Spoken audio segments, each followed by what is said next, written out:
Hey there, folks. Welcome to Spectrum Pulse. We talk about music, movies, art, and culture, and it's Billboard Breakdown.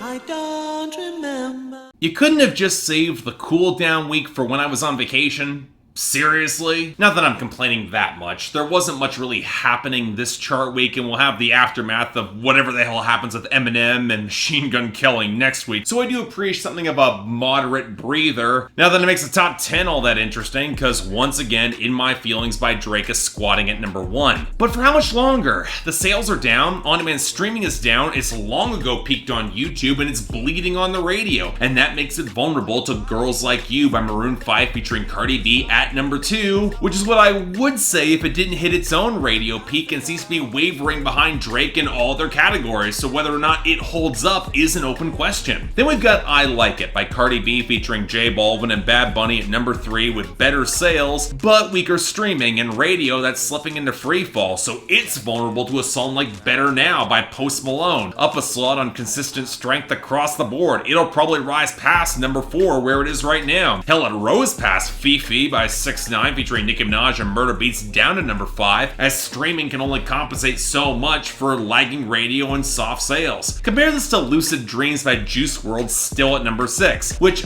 yes, has even weaker sales and is behind on streaming, but still somehow got some radio traction, so it might actually wind up lasting a little longer. Then we got Sicko Mode by Travis Scott rising on the on-demand streaming that will not die, and even some radio traction up to number 7, and coming along with it we've got Taste by Tyga featuring Offset at number 8, which seems more consistently strong across all formats. I do expect this to last a little bit longer, probably even more than Travis Scott. Then we got a new arrival to the top 10, the sleeper hit that I would have never expected, Love Lies by Normani and Khalid. Now the answer to why it's got success is pretty straightforward. Despite only okay streaming and sales, the radio loves this song, and it still's got some real traction there. Hell, it put it above God Is a Woman by Ariana Grande at number 10, which is clinging on to its own big radio traction to balance out with more consistent stats across the board. This doesn't seem like it's gonna go away anytime soon, and I'm actually okay with that. Hell, I just wish The Light Is Coming got the same treatment because I like that song even more. But on that note, our losers and dropouts, when it was a pretty quiet week overall, with the album bombs from Nicki Minaj and Ariana Grande both fading, with the only major dropout being Shawn Mendes's In My Blood, which had a respectable run of its own and will make the year-end list for 2018. Now the losers, they're more scattered. Yeah, we got the expected loss for Breathin' by Ariana Grande down to 37, and I knew the album boost for Breakup in the End by Cole Swindle would not last as it fell to 62, but the rest, they're kind of interesting. Level Up by Sierra lost all its momentum to 91. Taking a Walk by Trippie Redd faded to 92. Guess folks aren't that much into ripoffs. Promises by Calvin Harris and Sam Smith faded to 93 because apparently folks don't like decent dance tracks off the debut last week. And Don't Go Breaking My Heart by the Backstreet Boys went to 94. Frankly, I'm amazed that it lasted even this long. Of course, what's rushing to fill in the gap with the album bombs is a little bit more interesting to me. And we had a lot of returning entries this week, also thanks to residual streaming traction coming back. How else would you explain Dangerous by Meek Mill featuring PNB Rock and Jeremiah back at 88, or Narcos by Migos back at 89, or Mob Ties by Drake at 95, or Hopeless Romantic by Wiz Khalifa featuring Sway Lee at 96, or Wasted by Juice WRLD featuring Lil Uzi Vert at 97, or On the Way by Khalid, Ty Dolla $ign and Black at 98. They're all streaming cuts that don't quite have enough to get bigger on their own. They're all mid-range songs, and then when we flip to our gains, some will also fall in the same territory. Why else is Workin' Me by Quavo back at 52, or Trip by LMA at 54, or that wonky Bryce Vine song Drew Barrymore surging up to 46. Now the rest,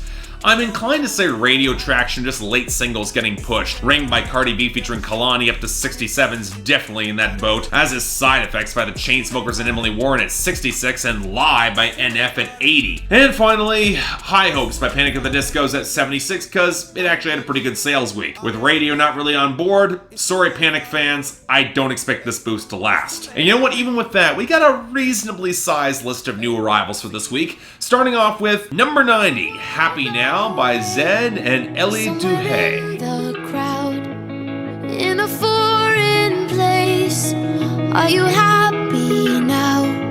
There's nothing left to say. So I shut my mouth So won't you tell me, babe, are you happy now? So I'll freely admit, I haven't exactly been on board with Zedd much in the past year or so. Mostly because his production approach to electronic music seems to be throwing the aesthetic of a half dozen more interesting producers at the wall with a ticking clock sound and a female singer who nearly always sounds better elsewhere on different production. Stay with Alessia Cara was tolerable. The middle with Maren Morrison Gray, it grated on my nerves. And now this... honestly, I might like this the most of all three. Yeah, I'm as surprised as anybody, but between the liquid guitar line anchoring the melody playing off the sharper whirs and Elley Duhe's remarkably expressive delivery, there's a fair amount of tightness to the song that contrasts really well with some of her synthetic vocal layers. That's good production there. Now, I will say I wish I liked the lyrics a little more. She doesn't exactly project strength in this breakup, with the track being an extended breakdown on how this guy still has his tendrils in her despite her being dumped. Almost kind of reminds me of Jar of Hearts by Christina Perry a bit, but with the production elements intending to emphasize rigidity or programming in her, it kind of fits thematically in a peculiar way. So yeah, not sure it's really a great song, but it is a good one that I respect, so yeah, check it out. Number 87, The Way I Am by Charlie Puth. You can either hate me or love me, but that's just the way I am. I'ma tell them all that you can either hate me or love me, but that's just the way I am. You know, I think I've been more than charitable with Charlie Puth this album cycle, and deservedly so for him, as there are some genuinely great songs scattered across voice notes. Now this...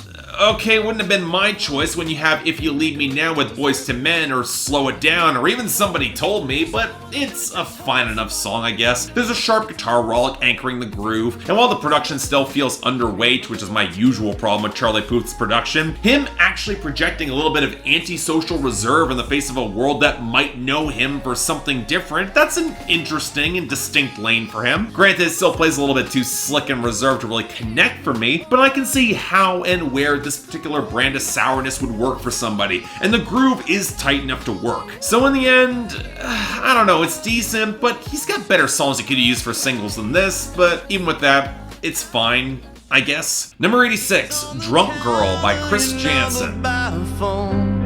Pick up her life, she threw on the floor, leave the hall lights on, walk out and lock the door. That's how she knows the difference between a boy and a man. Take a drunk girl home. You know, I feel like the country music press keeps trying to give Chris Janson a chance where I'm not quite sure he's ever totally earned it. Yeah, he's got a couple promising deep cuts, and he's proven that he at least respects country music institutions like the Opry by putting his time in, but the sad fact is that he's never pushed material that would help distinguish him from the empty dreck like Buy Me a Boat and Fix a Drink. Now, Drunk Girl, it is one of those more challenging songs, one of his more polarizing songs to be pushed, specifically because of its subject matter in discussing sexual misconduct. Apparently, this was written before the whole Me Too movement, but it's likely a big factor in its marketing now, let's be honest here. And going for a stripped-back piano ballad means that he's taking a real risk and chance with this content, and honestly, I really wish I could have liked this more. The instrumentation is tasteful, it's subdued, and I appreciate Chris Janson being a decent enough person and letting the girl sleep it off and not taking advantage of her. That's a real case, and I'll admit to it being in that situation myself, but then you get the final chorus, where she comes back because he was such a nice guy, and it twists the framing in a way that not only feels kind of unrealistic,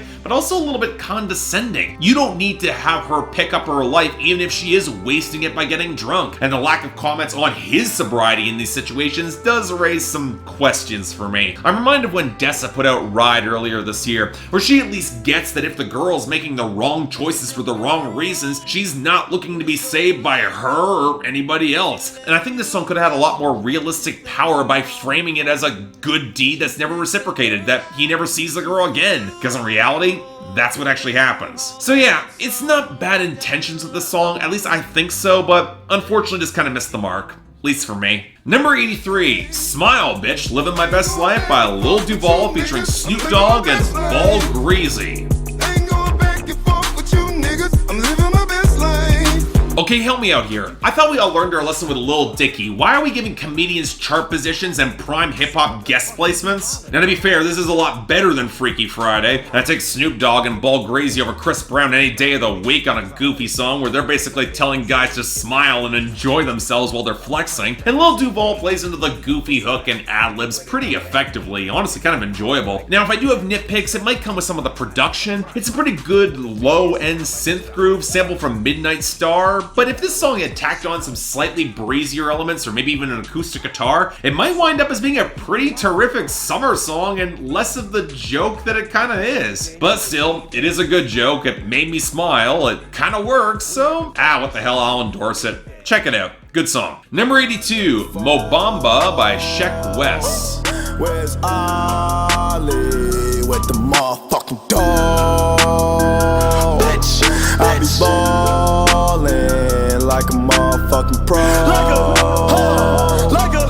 I be ballin' like my nigga. You know what's actually a little bit refreshing for me to recognize the relatively unknown trap MC breaking onto the charts ahead of time than just this being the first time? And I'll admit having a little bit of excitement with Sheck West. He brought the most energy and intensity of any guest on Astroworld with Travis Scott, and I was hoping that at least some of it would translate here, and sadly, outside of the ad-libs and this dreary trap clunker of a beat, doesn't even remotely get close. Who the hell told Sheck West that his off-key singing sounded remotely good on the hook of this song, especially with such utterly empty content, because it sounds amateurish as hell, especially against so many other people in trap who do smother themselves in auto-tune, but they at least stay on key. But this, no matter how many studio effects you drop onto your voice on the final hook, it still sounds really clumsy and about the furthest thing you want to hear in prime time, so yeah, skip this. Number 72, Unica by Ozuna. Mira, pide conmigo nada más. Tiene mucha habilidad, ella sabe lo que da. Le frontea a sus amigas, dice que conmigo está porque yeah. Now on the other hand, I don't know who, if anybody's actually looking forward to a new solo joint from Ozuna, who easily remains the most grating reggaeton act I've covered multiple times on this show. So no, I wasn't happy to see him with yet another single, and I'm not fond of this at all either. Ozuna's biggest problem is his inability to convey any significant tightness or groove in his voice beyond the utterly pedestrian reggaeton beat, and it's no exception here with the muted burbles of synth and Ozuna bragging about a girl that he himself describes as unique, but really just seems like any other woman that he's dropped into his self-serving, half-negging songs that he wants to nail. It's not remotely interesting or potent, we've heard it all before. It's really just like the majority of Ozuna songs, just kind of lifeless, so yeah, let's move on. Number 69, I Am Who They Say I Am by Youngboy Never Broke Again, featuring Kevin Gates and Quando Rondo.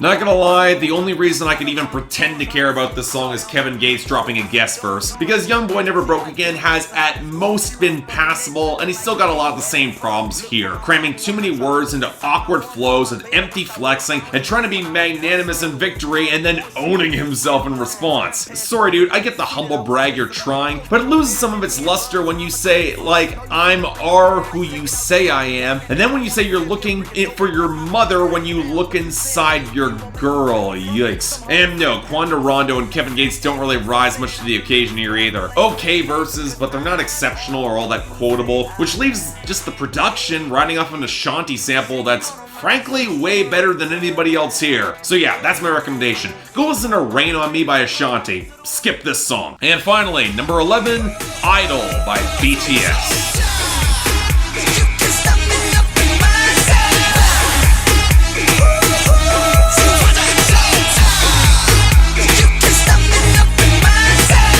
And now we've got the big BTS breakthrough single nearly in the top 10 thanks to massive sales. Look, BTS Army, we've been down this road before. I've got zero expectations this will stick around, just like the last few BTS songs that have faded really quickly, especially when they likely hit the Hot 100 thanks to Nicki Minaj hopping on a remix here. And between the K-pop vocals and the big blaring synth lines and the sax sample and the whistles opposite a By the Numbers verse from Nicki, this can't help but feel like it was imported straight from the early 2010s club hits that that let Nicki Minaj have her pop crossover in the first place. And look, I won't deny that there is a part of me that kind of misses those years and is a little nostalgic, but it's hard not to feel like the problems that I've had with BTS haven't gone away. The vocal delivery and production's all over the place and seems to be trying way too hard to sell the whole self-love angle. And for as many whiplash turns as the song takes in its composition, it doesn't quite hit any real crescendos that can stick for me. Is it catchy? Yeah, sure, it's BTS, but they haven't really won me over yet, and I'm not sure this really gets there either, to be honest. It's not bad, but again,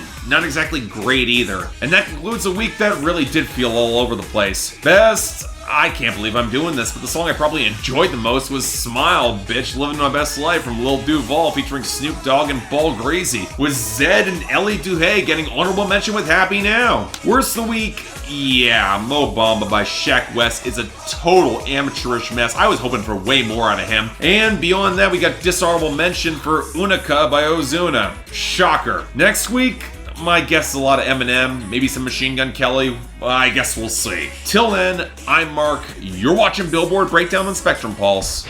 And I'll see you next time.